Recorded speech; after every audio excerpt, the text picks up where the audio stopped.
Assalamualaikum warahmatullahi wabarakatuh.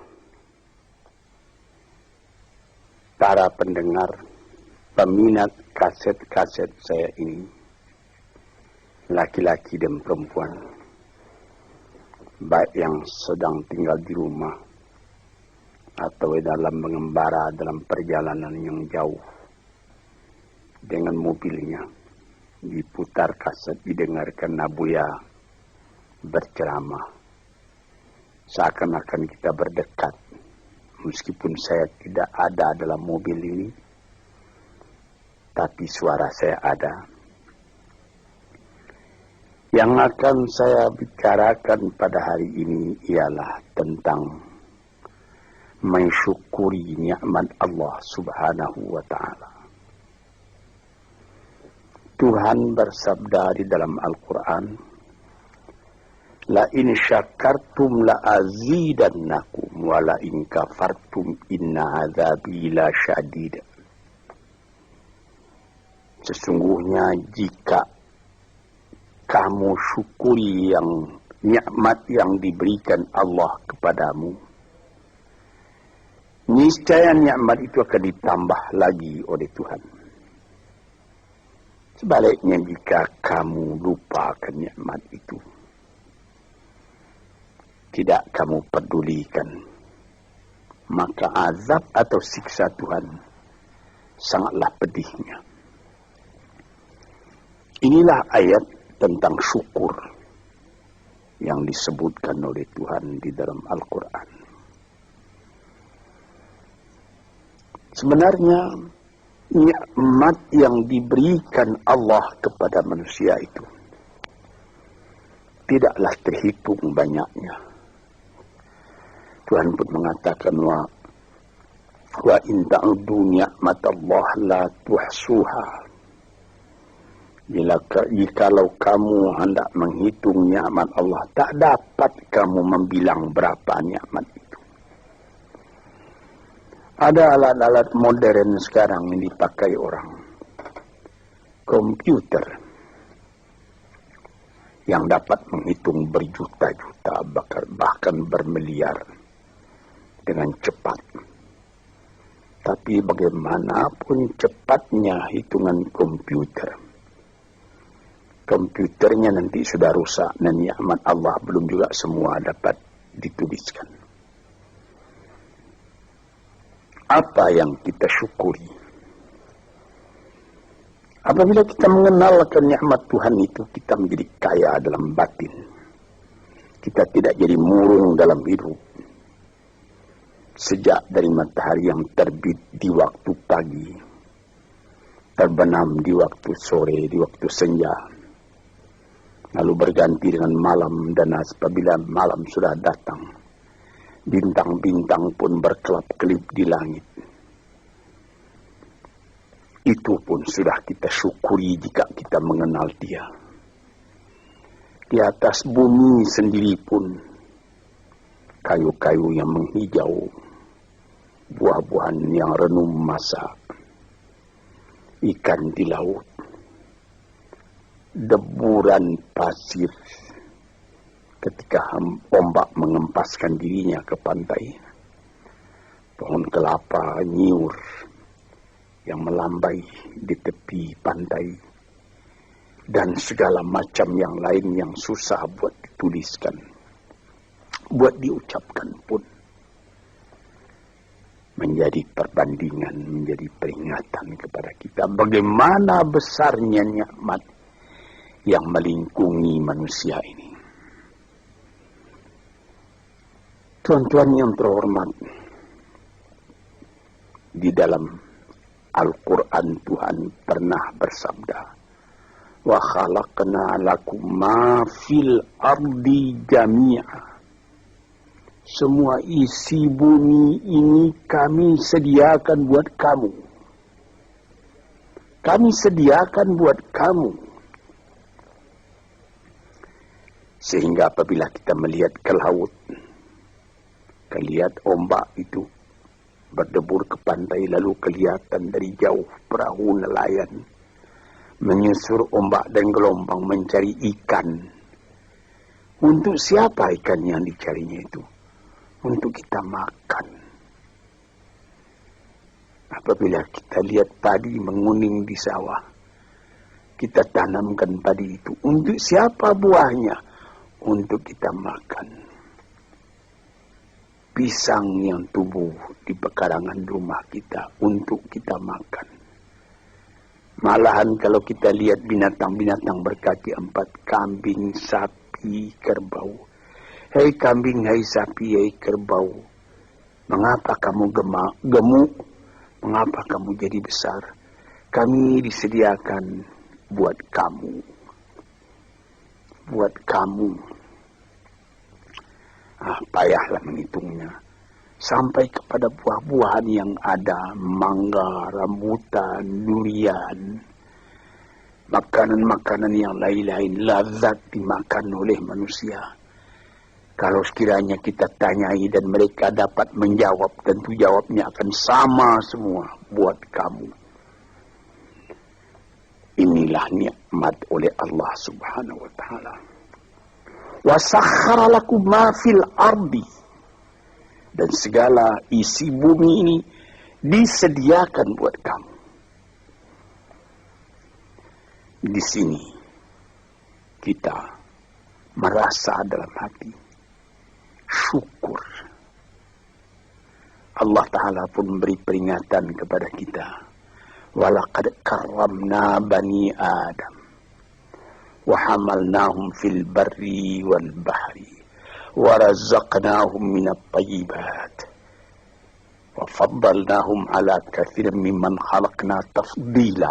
4. Katanya, hai anak Adam, kami muliakan kamu di muka bumi ini. Kami angkat kamu di laut dan di darat. Di laut dengan kapal, di darat dengan kendaraan. Malah sampai sekarang di udara diangkat manusia. Dan diberikan rezeki.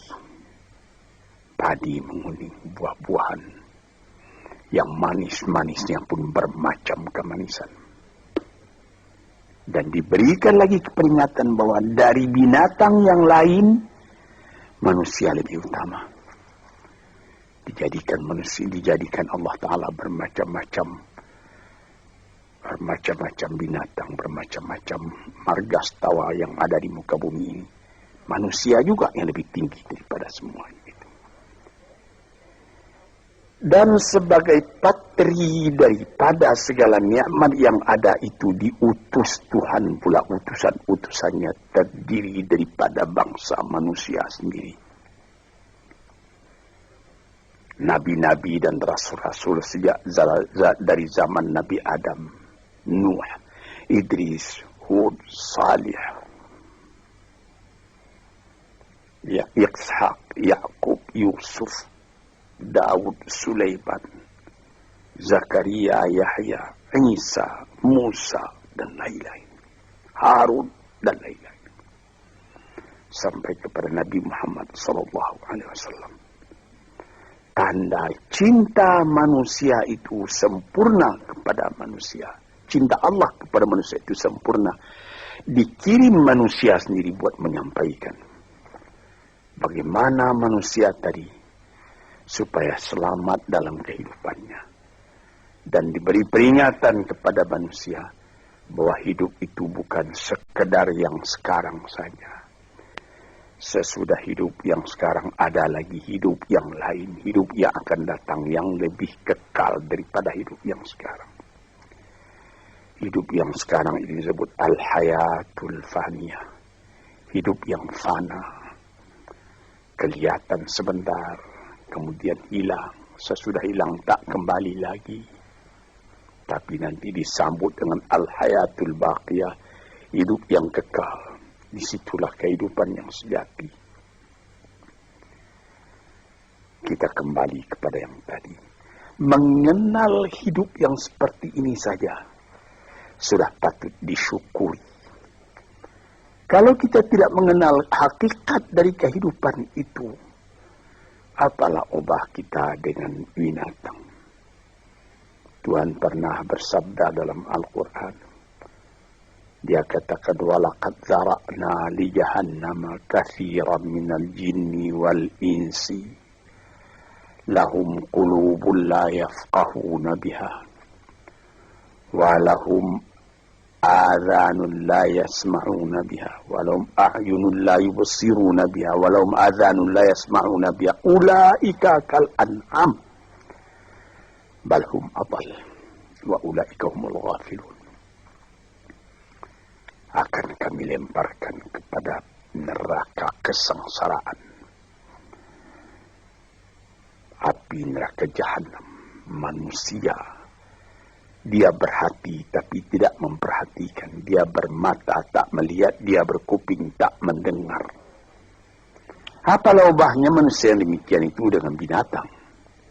Bahkan lebih lagi sesatnya dari binatang. Sebab binatang kalau dia tidak berpakaian, tidak ada orang menyalahkan. Tidak ada kata salah, kata benar dan salah pada binatang. Nah, sebab itu maka manusia yang tidak mempergunakan hatinya, matanya, telinganya, lebih hina dari binatang. Dan mereka itulah orang yang lalai, tak memperhatikan hakikat dari kehidupan itu. Maka tanda syukur kita kepada Allah, kenallah dirimu dan kenallah hidupmu. Dari mana engkau datang? Di mana engkau sekarang? Kemana engkau pergi lagi sesudah ini? Kambing, sapi, kerbau tidak membicarakan ini. Dia cuma memikirkan makan. Manusia disuruh memikirkan ini. Taruhlah manusia itu tidak ada nabi, tidak ada utusan dari Allah datang. Akalnya sendiri pun di dalam kehidupan itu hendak mencari juga jalan yang baik, hendak menjauhi juga jalan yang buruk. Tak ada orang yang menyukai yang buruk dalam hidup ini. Walaupun orang yang telah terlanjur berbuat buruk sekalipun dia menyesali karena dia tidak dapat menahan dirinya. Sebab itu maka bersyukurlah kita kepada Allah. Kehidupan kita itu tidak disia-siakan, tidak disia-siakan oleh Allah. Yahsabul insanu ayyutraka sudah. Apakah manusia menyangka bahwa dia akan dibiarkan saja, tidak terpelihara, berjalan tidak tentu arah? Tidak. Tidak. Sejak dari masa dalam menjadi nutfah lagi, sampai menjadi insan sudah menjadi fikiran kita. Bagaimana keindahan Allah menjadikan kita. Nah, sebab itu maka dikatakan, bersyukurlah, syukurilah nikmat Allah itu. Sekarang timbul pertanyaan, bagaimana yang dimaksud dengan syukur itu? Saya pertalikan sedikit dengan falsafah. Sokrates apabila dia mempelajari keadaan alam, sesudah melihat keadaan alam ini, dia pun mempunyai iman bahwa ada yang menciptakan alam, yaitu Tuhan. Dia bersyukur. Mengetahui itulah hakikat hidup, kata beliau. Mengetahui itulah kebahagiaan sejati, kata beliau. Maka di sini kita melihat, syukur ya Allah, aku tidak dijadikan jadi binatang. Syukur ya Allah, aku tidak jadikan manusia yang sia-sia. Syukur ya Allah, aku terjadi dalam keadaan seperti ini. Sehingga aku tahu yang hak, tahu yang batil, tahu yang buruk, tahu yang baik. Tahu dari mana asal perjalanan ini, dan tahu pula kemana tujuan perjalanan ini. Syukur kepada Allah karena kita tahu kita datang ke dunia cuma sekali. Sepintas, sekejap mata dibandingkan dengan umurnya dunia. Taruhlah orang berumur 100 tahun yang paling panjang. Tapi apalah artinya 100 tahun? Dengan umur dunia yang sudah miliar tahun. Dan apabila kita mati pun, dunia pun akan tinggal sepeninggal kita. Entah berapa juta tahun lagi, tidak tahulah. Sepintas zaman kita lalu ke dunia ini. Kita bersyukur karena kita diberi ingat. Yang sepintas zaman, yang sekejap mata itu harus kita isi. Sehingga setelah badan kita hancur di dalam bumi, kita masih hidup. Ini, saudara-saudara pendengar yang terhormat, kita sudah mati hancur di kandung tanah, tapi masih hidup. Ada orang yang berumur sampai 100 tahun misalnya, atau lebih sedikit, tidak pula banyak lebihnya itu. Belum saya mendengar berita di dunia ada orang yang berumur 200 tahun, tidak. Paling banyak ya 120, 130 tahun, itu pun sudah lemah. Nah, dalam umur yang sekian pendeknya kita lalui di dunia, dia bisa kita panjangkan. Dengan apa? Dengan sebutan, dengan amal, dengan bekas tangan, dengan iman dan amal saleh. Sesuai dengan apa yang disebut di dalam pantun Melayu, Pulau Pandan jauh di tengah. Di balik Pulau Angsa Dua, hancur badan di kandung tanah. Budi yang baik terkenang jua. Ada juga satu syair daripada Syauqi Bai, penyair Arab Mesir yang terkenal. Ihfaz li nafsika qabla mautika zikraha, fadzikru lil insani umrun thani. Sebelum engkau mati, peliharalah sebutan dirimu yang akan dikenang orang daripada dirimu. Karena kenangan atas ketika hidup yang dulu itu adalah umur yang kedua kali bagi manusia. Banyak orang yang setelah dimasukkan ke dalam kubur, masuk, sudah ditimbun kubur tadi, orang pun pulang ke rumah. Sebutan orang tadi keluar dari kuburnya. Tiap hari dia keluar. 1 tahun, 2 tahun, 10 tahun, 100 tahun. Malah ada yang beribu tahun.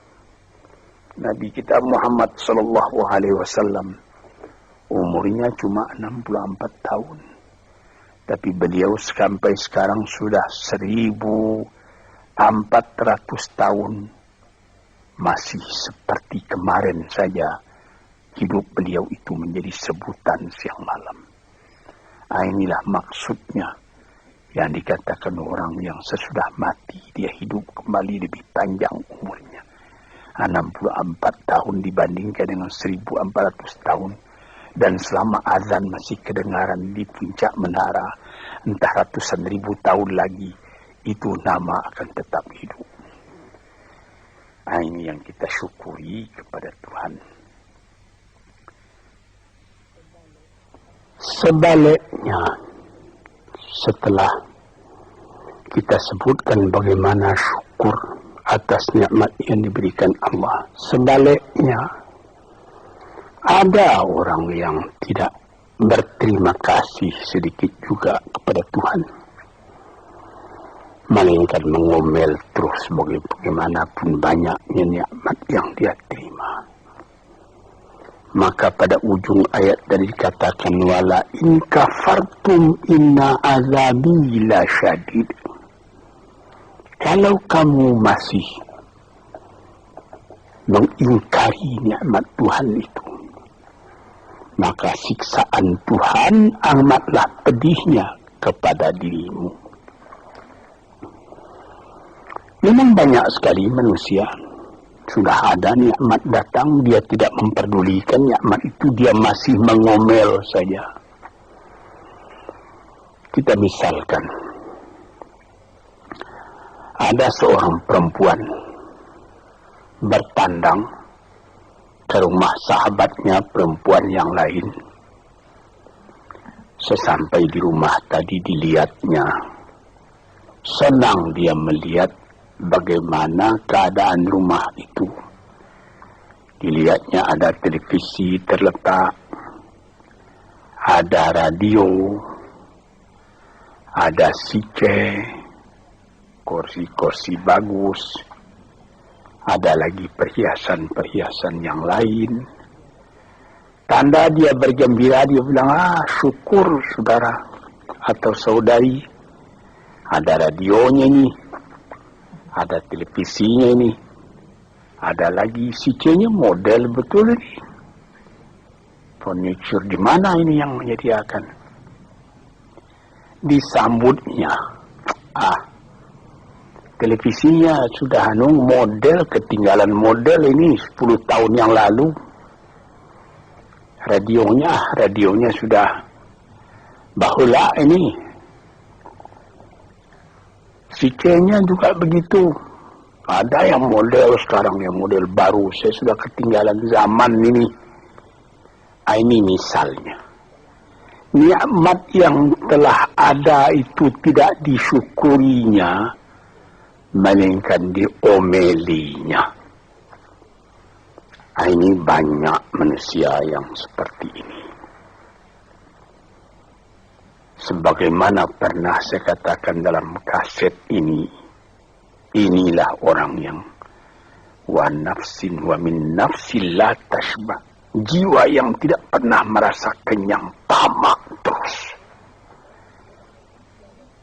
Orang seperti ini kalau dia ditimpa oleh kesusahan, akan seperti cacing kena panas orang seperti itu. Sebab dia tidak pernah bersyukur kepada Tuhan. Dapat percobaan sedikit, sudah gelisah. Sudah seperti terbakar dirinya. Dia tidak akan merasakan nikmat hidup. Walaupun bertimpa nikmat dalam rumahnya, dia tidak akan merasakan nikmat hidup. Inilah orang yang pada penglihatan orang lain dia kaya, tetapi dialah orang yang paling miskin. Sebab disebutkan oleh ahli-ahli falsafat, siapa orang yang miskin di dunia ini? Orang yang terlalu banyak kehendaknya, itu orang yang miskin. Siapa orang yang kaya di dunia ini? Yang merasa cukup dengan apa yang ada. Dia bersyukur atas yang ada. Bukan berarti dia menolak yang tidak ada. Kalau ada, syukur. Kalau belum ada, sabar. Jadi, syukur itu ada imbangan, yaitu sabar dan syukur. Syukur ketika nikmat datang, sabar seketika nikmat pergi atau hilang atau rusak. Sebab apabila sabar, itu pikiran tenang menyebabkan ada lagi inspirasi baru yang akan datang. Tetapi kalau dapat sedikit cobaan sudah gelisah, maka kita mengkafiri, tidak mensyukuri nikmat yang ada. Misalnya saya pernah juga bertemu bukan seorang, berdeknya berkali-kali orang. Dia datang, Abuya, saya ini susah. Kenapa? Ya Buya mengatakan kalau kita suka-suka bertahajud, suka beribadat dengan setia, nanti apa yang kita minta dapat dikabulkan oleh Tuhan. Saya sudah 4 tahun tahajud saja saban malam, tidak dikasih apa-apa. Ini orang tidak bersyukur. 4 tahun dia bertahajud terus menerus. Dengan apa dia bertelanjang? Tidak pakai mukena. Berapa dibeli mukena itu? Lampunya terang. Berapa ongkos lampunya? 4 tahun sakit. Tidak. Makan enak juga saban hari. Cuma permintaan belum dikabulkan. Nikmat yang ada dalam tangannya dia lupa karena mengharapkan nikmat akan datang. Inilah orang. Wa ila in kafartum inna azabi lasyadid. Kalau kamu lupa kepada nikmatku, azabmu yang akan kamu derita lebih sakit lagi. Misalnya tadi itu, saya sudah bertahajud sekian tahun, tapi permintaan saya tidak dikabulkan. Berfikirlah sedikit. Itu namanya perkataan kan kurang sopan kepada Tuhan. Seakan-akan kita yang menentukan, Tuhan, mari sini, kasih saya. Seperti begitu kita kepada Tuhan. Padahal bukan karena mengharapkan diberi apa-apa itu yang menjadi pokok. Kita sebagai hamba Allah dihidupkan di dunia ini buat apa?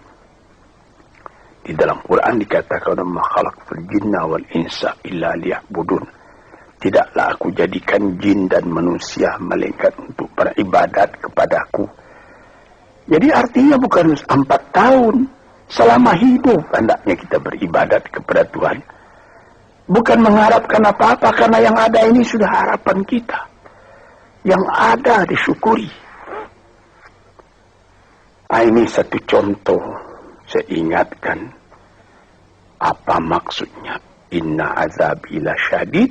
Orang yang lupa kepada nikmat Allah, nikmatnya Allah dia lupakan, dia tidak bersyukur, siksaan datang. Siksaan apa? Gelisah hatinya selalu. Itu siksaan, itu gelisah.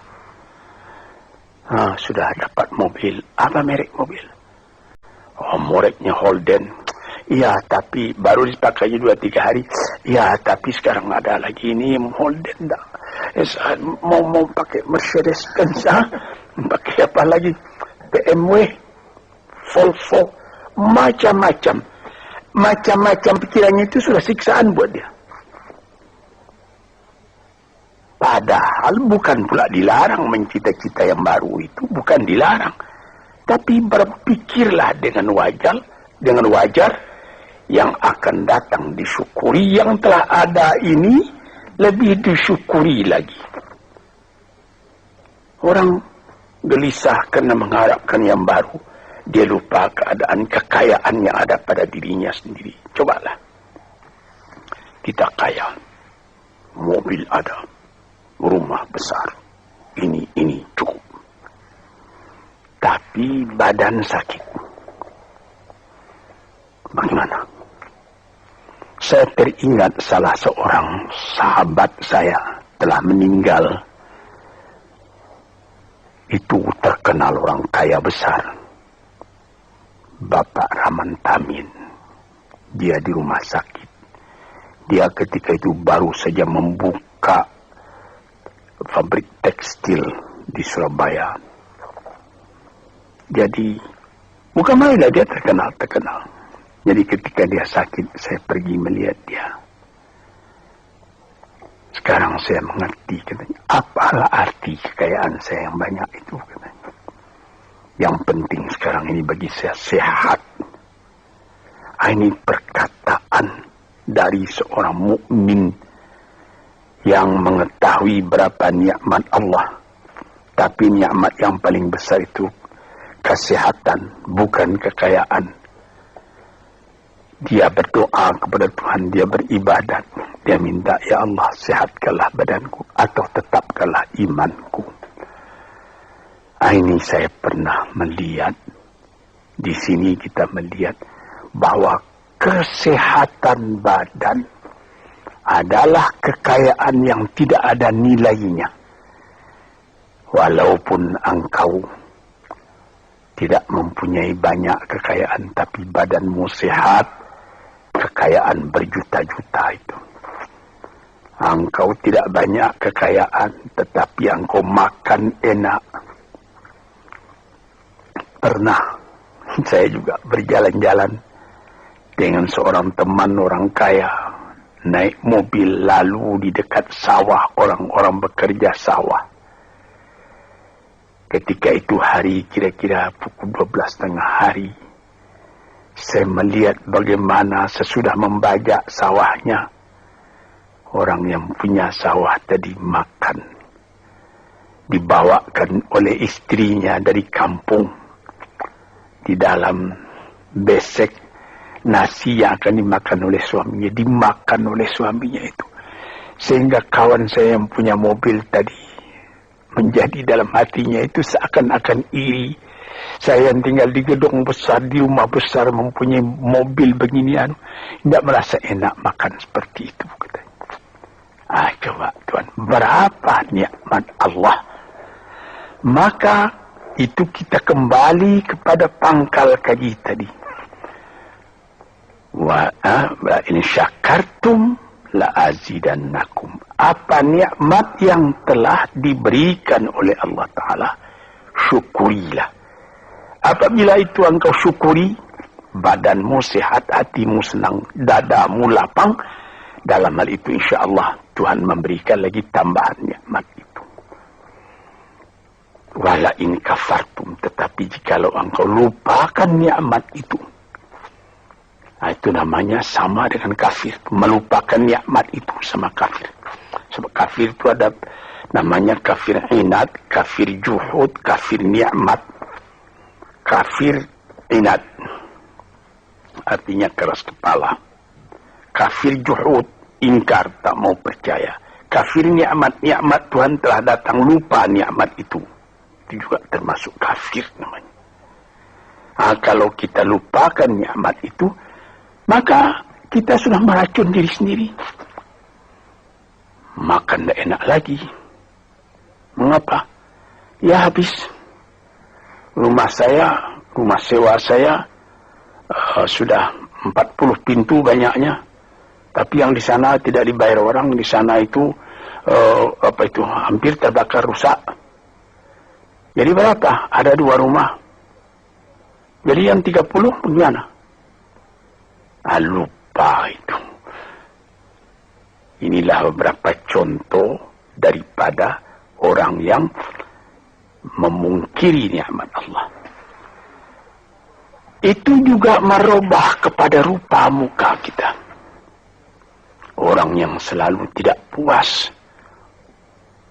walaupun dia punya kekayaan sudah berlimpah-limpah, tapi rasa syukurnya tidak ada, makannya pun tidak enak. Di dalam rumah tangganya pun dia menjadi selalu berungutan saja.